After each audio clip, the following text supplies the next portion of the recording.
All right, only about 7:30 in the morning right now. Just popped straight out of bed.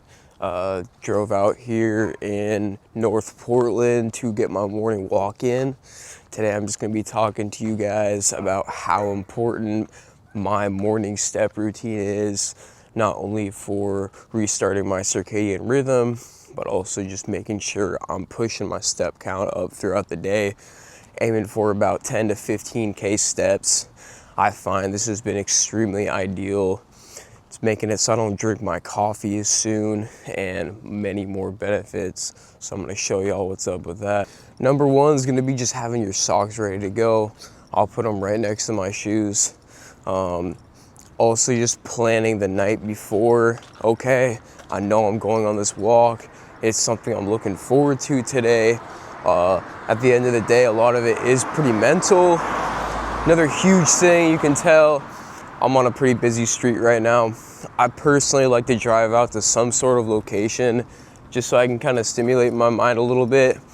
I do like my neighborhood, but if you're gonna be doing this every single day and you're doing more than like 5K steps, 100% recommend getting out somewhere that excites you.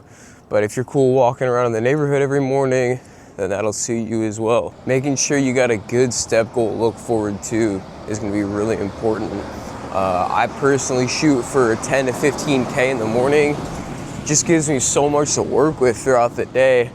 Could hit anywhere from 20 to 30K steps that day, depending on what I'm doing. So having that step goal is good, even if it's just 5 or 6, 2K at a time. Give yourself something to look forward to. I always use a step app. Helps me track everything throughout the day, week, month, year, whatever it is. Also, you're doing fasted cardio. Me personally, I try to stop eating around 10 p.m. It's almost 8 right now. You know, I'm close to 8 hours fasted.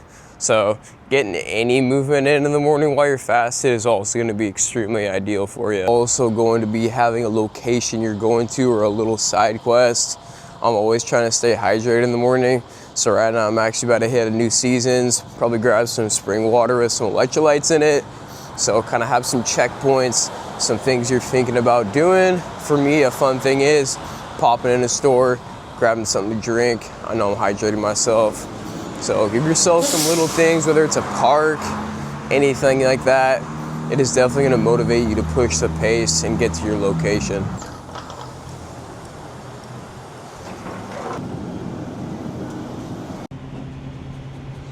The next thing I want to talk about, and seriously one of the most important things, is going to be your adenosine levels and your cortisol. So when you first wake up, adenosine is going to be at the lowest. This is the chemical that is going to make you tired throughout the day.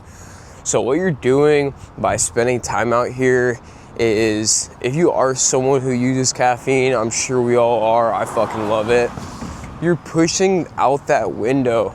So by the time you do have your first cup of coffee, energy drink, whatever it is, it should be probably an hour and a half to 2 hours after you wake up, depending on how long your walk is. So it's gonna be super important that we're pushing that out. You also saw me grab that sparkling water. The reason I like the sparkling water is I'm getting carbonation in my stomach. Cortisol for me and everyone else is gonna be high in the morning. So me personally, I wake up in the morning, I'm already hungry. I notice when I'm moving, I'm getting my steps in, drinking water, especially if it's something like sparkling water, all my hunger cravings go away. I feel very satisfied.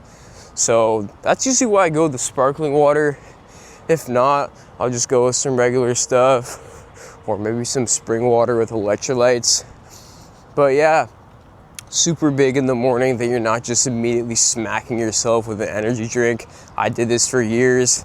I was always curious why I was tired. So definitely try to avoid that and keep yourself moving. Keep pushing back that caffeine window as well as the eating. Boom, pushing almost 7K right now. This is gonna be the step app I use. As you can see, I got someone I'm racing with. Me and my girl, we usually try to see who can get the most steps in for the day. Kind of have your girl beating you on a daily basis, so that's always a good motivator. But just found this little spot in here it's always fun to kind of just adventure when you're out in these walks. So like I said, switch up that environment, get it in.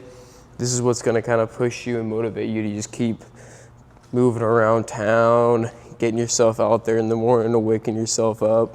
Cool thing about drinking that ice cold sparkling water in the morning, summer's wrapping up here in Portland, so it's already cold. So I was walking around just shivering my ass off.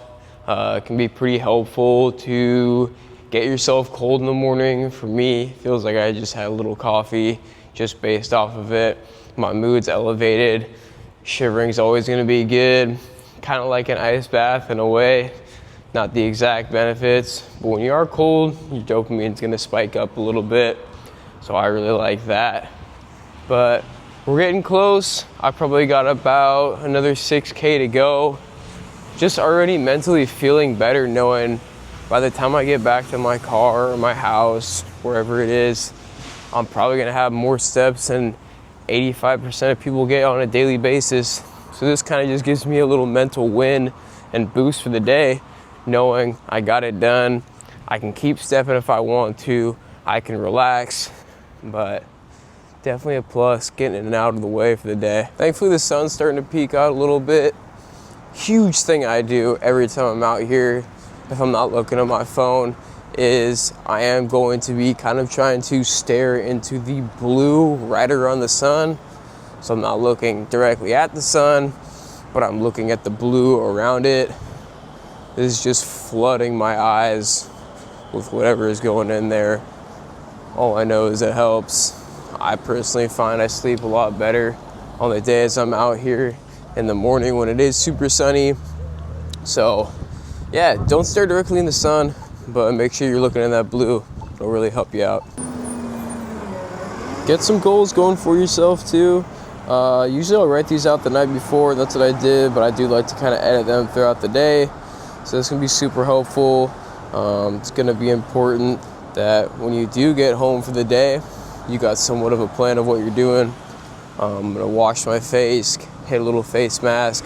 I have some work I'm gonna do on my computer, and I got an appointment today as well, so that's why I am making sure to get out of here and get my steps in early, because I'm gonna have a little bit of a busier day. I'm not gonna really get the workout I want to get in as well, and it's a rest day too. So another big thing, if you are not lifting, go fucking walk around. It's the best thing you can do for your body. You're helping your muscles recover. Another fun little task I'll have myself do is I got a goal of hitting this park. Currently it's telling me the walk there should be about 24 minutes, about a little over a mile away. Arrival time 9:09. So my little goal is to beat that, see how much faster I can get there. It's gonna up my step pace, also my miles per hour. Probably shooting for about 3.5 miles per hour, 4 max. From what I've researched, 3.5 is the most ideal to get in that fat burning zone, that zone 2. So just a fun little thing I can do, make it a little bit more exciting. We'll see what I can get. Beat my arrival time by about 7 minutes.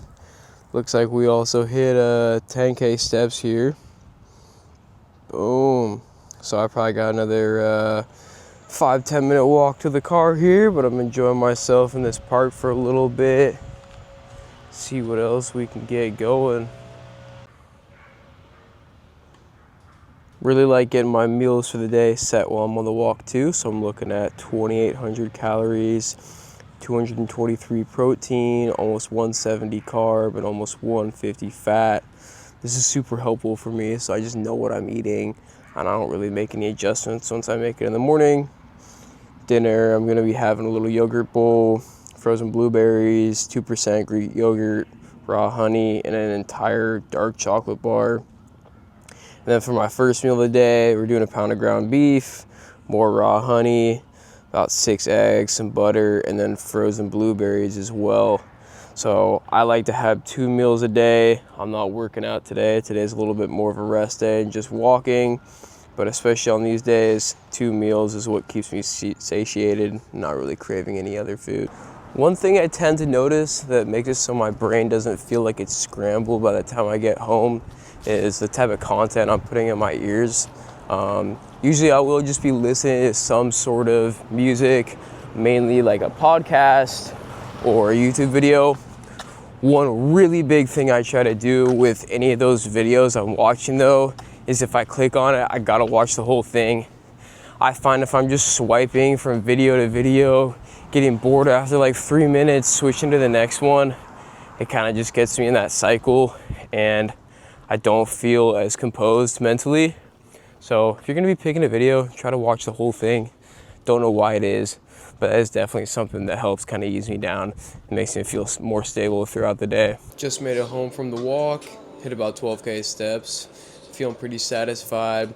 Like I said, I got an appointment later today, so it's gonna be a little busier. Glad to have gotten them done now. Just had 4 delicious sips of my coffee. Feels really good pushing that stuff out. I also like to have coffee when I get home because coffee is gonna make me less hungry. So right now I'm not feeling super hungry. Usually in the morning I am. So that's another plus right there. But I hope you guys enjoyed some tips and tricks on the morning walks for longevity and how to make them fun. And I appreciate you for watching.